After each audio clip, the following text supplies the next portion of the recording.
अब आइए मुलाकात कराते हैं हम गोरखपुर फैजाबाद स्नातक खंड क्षेत्र के एमएलसी पद के प्रत्याशी श्रवण कुमार गुप्ता जी से। श्रवण कुमार गुप्ता जी, मैंने कल आपका घोषणा पत्र पढ़ा। मैं यहां से जब आपका इंटरव्यू लेके गया तो मैंने आपकी घोषणा पत्र को पढ़ा कि आखिर आप किन एजेंडों पर काम करेंगे। तो उसमें आपने बड़ी एक खास बात मुझे लगी कि आशा बहुएं, मैं अक्सर देखता हूं कि बड़ी एक बेचारी मेहनत और कर्तव्यनिष्ठ होकर रात में या दिन में जब भी उनको कॉल होता है वो लेके जच्चा को अस्पतालों तक जाती है, लेकिन सरकार ने आज तक उनको नियमित नहीं किया। तो आपके एजेंडे में शामिल है, तो क्या आप इस पर आपका गहन विचार है? जी, आप खुद ही देख सकते हैं कि आशा बहुएं जो है, दिन हो या रात हो, वो न समय देखती हैं, न तारीख देखती हैं, न मौसम देखती हैं। यदि जच्चा को थोड़ी भी परेशानी होती है तो वो लेकर तुरंत हॉस्पिटल चली जाती हैं, अपने सारे कार्यों को रोकती हैं और जच्चा के साथ जाकर जो भी समस्या होती है उन्हें दूर करती हैं। लेकिन सरकार देखा जाए तो उन्हें जो पारितोषिक मिलना चाहिए वो दे नहीं पा रही है, जिससे हमारे आशा बहुएं इससे लाभान्वित नहीं है। उनके मन में कहीं ना कहीं थोड़ा सा दुख दर्द छिपा हुआ है। मैं सदन में यदि पहुंचा तो उन बहुओं की जो दुख दर्द है सदन में अपनी बात को रखूंगा और उनको एक उचित वेतन जो बनता है वो दिलाने का काम करूंगा और उन्हें यह प्रयास करूंगा कि नियमित किया जाए। अभी आपने बड़ी एक खास बात की है कि वकीलों और खासकर पत्रकारों, हम सब के लिए भी जी कि उनको 20 लाख बीमा मिलना चाहिए वकीलों को और पत्रकारों को, और 10 लाख उनके स्वास्थ्य के लिए अलग से सरकार मेडिकल बीमा दे। तो बड़ी अच्छी बात आपने कही, हम सबको भी लगा कि हाँ ऐसी उम्मीदें होनी चाहिए। तो इस पर कितना पुरजोर कदम रहेगा आपका? भाई देखिए, हम तो ये जानते हैं कि वकील हो या पत्रकार हो, इन्हें कहीं से एक भी पैसा सरकार द्वारा दिया नहीं जाता है। पत्रकार देखा जाए तो निःशुल्क रूप से समाज सेवा करते हैं। ये अपने जान पर खेल करके न्यूज को एकत्रित करते हैं, जो भी सच्चाई होती है उसको समाज के सामने लाते हैं, और फल में इनको क्या मिलता है? कुछ भी नहीं मिलता है। तो मेरा यह कहना होगा कि इनको कुछ न कुछ वेतन के रूप में दिया जाए।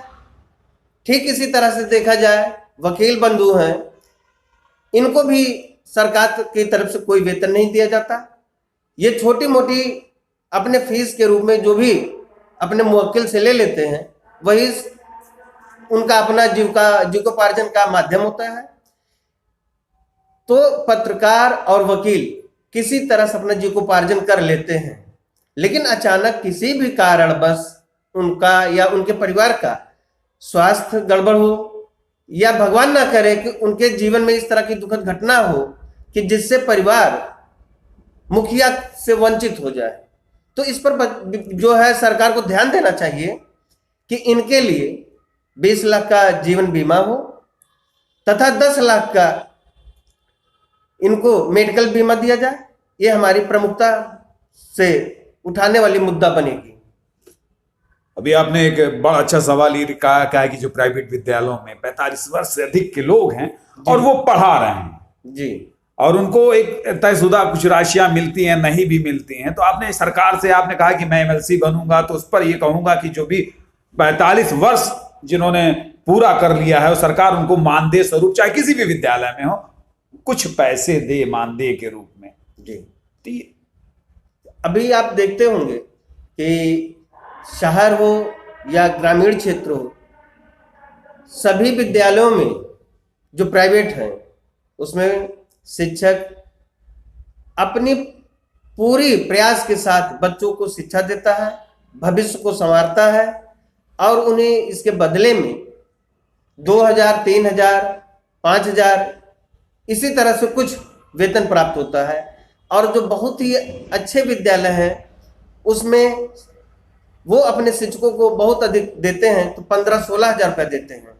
सोचने वाली बात है कि अगर मान लिया जाए कि ग्रामीण क्षेत्र में एक शिक्षक 3000 रुपये पाता है, तो उसका देखा जाए तो डेली का 100 रुपये बनता है, जो कि एक मजदूर से भी कम नहीं, दर कम है।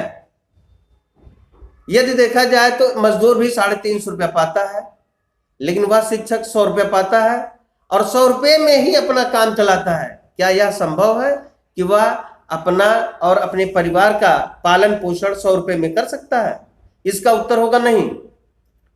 तो मैं चाहूंगा कि सरकार उसको कुछ न कुछ पारितोषिक के रूप में उचित वेतन तय करे और उन्हें देता रहे। आप देखते होंगे कि 45 वर्ष से अधिक हो जाने के बाद शरीर में उद्यम नहीं रह जाती, वो ऊर्जा नहीं रह जाती कि जो बाहरी आय का स्रोत बने। तो कुल मिलाकर शिक्षक सिर्फ और सिर्फ शिक्षा देने का ही कार्य कर पाता है। इसलिए सरकार को चाहिए कि 45 वर्ष से अधिक उम्र के शिक्षकों को एक उचित वेतन के रूप में तय करें। अभी आंगनवाड़ी कार्यकर्तियों के लिए, सहायिकाओं के लिए बड़ी कष्ट की बात है कि मानदेय तो कुछ स्थिर तक स्थित है, लेकिन नियमितकरण पर भी एक सवाल है कि कब तक आखिर ये नियमित चलेंगे। अब ये सबसे बड़ा सवाल ये भी आता है कि ये नियमित और इनसे सारे काम ले लिए जाते हैं, यानी यहां तक कि चुनाव, आपका जो चुनाव हो उसमें भी ले लिए जाएंगे, जो चुनाव होने वाला है उसमें भी इनका उपयोग किया, लेकिन क्यों इनको परमानेंट नहीं किया जा रहा?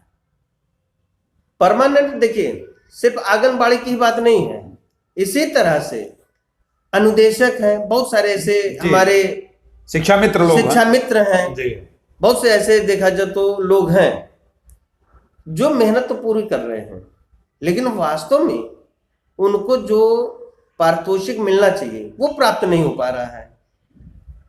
सरकार उनसे भरपूर कार्य करवा रही है, लेकिन वास्तव में उन्हें जो उचित पारितोषिक चाहिए, पारिश्रमिक चाहिए, वो प्राप्त नहीं हो रहा है।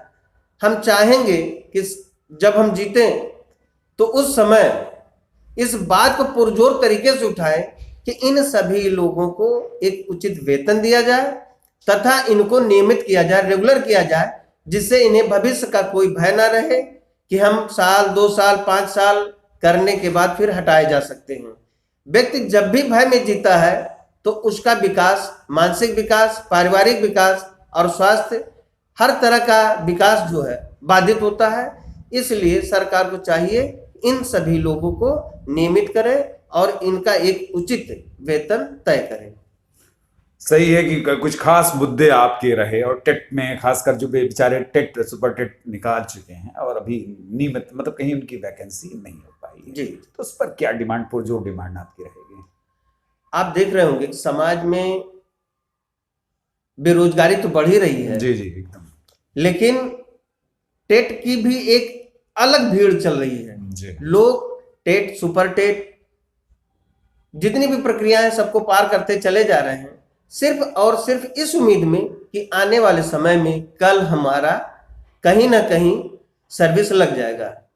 लेकिन इसी उम्मीद में वो जीते जीते बेचारे न इधर के हैं न उधर के हैं, न कोई सर्विस कर पा रहे हैं न कोई रोजगार कर पा रहे हैं। तो इसलिए सरकार द्वारा मेरा यह मांग उठाया जाएगा सरकार से कि जो भी टेट पास हैं सभी लोगों को नियमित किया जाए। यदि नहीं कर पाते हैं तो उन्हें कुछ न कुछ पारितोषिक रूप में देना चाहिए। ये इन सारे मुद्दे आपके इतने बड़े अच्छे मुद्दे हैं जिन मुद्दों पर आप चुनाव लड़ना चाहते हैं। अब मैंने बड़ा एक लास्ट मुद्दा आपका देखा है कि आपने कहा कि व्यापारियों के लिए भी, जिस तरह से खंड स्नातक का एमएलसी चुनाव होता है, व्यापारियों के लिए भी वो 8 सीटें आप चाहेंगे कि उत्तर प्रदेश की विधान परिषद में संख्या बढ़े। तो किस विचार से आप जाना चाहेंगे सदन के अंदर की 8 एमएलसी सीटें बन जाएं? आप ये देख रहे हैं कि जिस तरह से शिक्षकों की समस्याओं को नेतृत्व करने के लिए शिक्षक एमएलसी, स्नातकों की समस्याओं को उठाने के लिए स्नातक एमएलसी होते हैं, ठीक उसी तरह से हमारे व्यापारी बंधु भी हैं जिनका एक बहुत अहम रोल होता है देश को और समाज को चलाने में, लेकिन इनकी अपनी तमाम समस्याएं होती हैं। इन समस्याओं को कौन उठाए, कैसे उठाए और इनकी समस्याओं को कैसे हल किया जाए, इसका कोई तरीका व्यापारियों को नहीं मिल पा रहा है। जब इनके बीच से चुन करके लोग जाएंगे विधान परिषद में तो अपनी समस्याओं को उठाएंगे, व्यापारियों से संबंधित जो भी समस्याएं होंगी उनको अपने स्तर से उठाएंगे और उन समस्याओं को दूर कराने की कोशिश करेंगे। हम चाहते हैं कि सरकार इस पर ध्यान दे। अगर ध्यान देती तो अच्छी बात है, अगर नहीं देती है तो सदन में जीतने के बाद जरूर मैं इस बात को पुरजोर तरीके से उठाऊंगा कि कम से कम 4 सीट व्यापारी बंधुओं के लिए नया सृजित किया जाए। वैसे भरसक प्रयास होगा कि सरकार 8 सीट का नया सृजन करे। ये मेरा प्रयास होगा जो व्यापारियों के समस्याओं को दूर करने के हित में होगा। बहुत बहुत अच्छा लगा आपसे बात करके श्रवण कुमार गुप्ता जी। आप हमारे स्टूडियो में आए और हमसे आपने बात की, लेकिन आपको हमारे दिली मुबारकबाद देंगे कि आपका परिचय आपको मिले। जी। अभी हमारे बीच में श्रवण कुमार गुप्ता जी साथ में हैं, बात भी बड़ी बेबाक कर रहे हैं, एजेंडे बड़े तैयार हैं और एजेंडों पर काम भी इनको बड़ा जोरदार करना है। और काम का तरीका भी अच्छा लगा कि जो घोषणा पत्र इनके मिला उसमें भी ये इन्होंने काफी लंबी अच्छी लाइनें लगा कर रखी जिन पर ये काम करना चाहते हैं, खासकर आशा बहुओं पर। और जो 45 वर्ष से ज्यादा के शिक्षक है, जो भी प्राइवेट विद्यालयों में चुनाव है, चुनावी वादा है इनका, और चुनाव जीतने के बाद ये वादा कितना पूरा होता है इस पर भी बहुत कुछ है। आगे है चुनाव के बाद क्या परिस्थिति बनेगी, चुनाव जीतने के बाद श्रवण कुमार गुप्ता क्या करेंगे, इस परिस्थिति पर हमारी नजर रहेगी। लेकिन आपका एजेंडा बड़ा प्यारा है और आप इस पर काम करेंगे। चुनाव किस मोड़ पर जाएगा ये हम नहीं जानते और चुनाव का मोड़ क्या होगा ये नहीं जानते, लेकिन दिल में संकल्प है ये हम जानते हैं। धन्यवाद।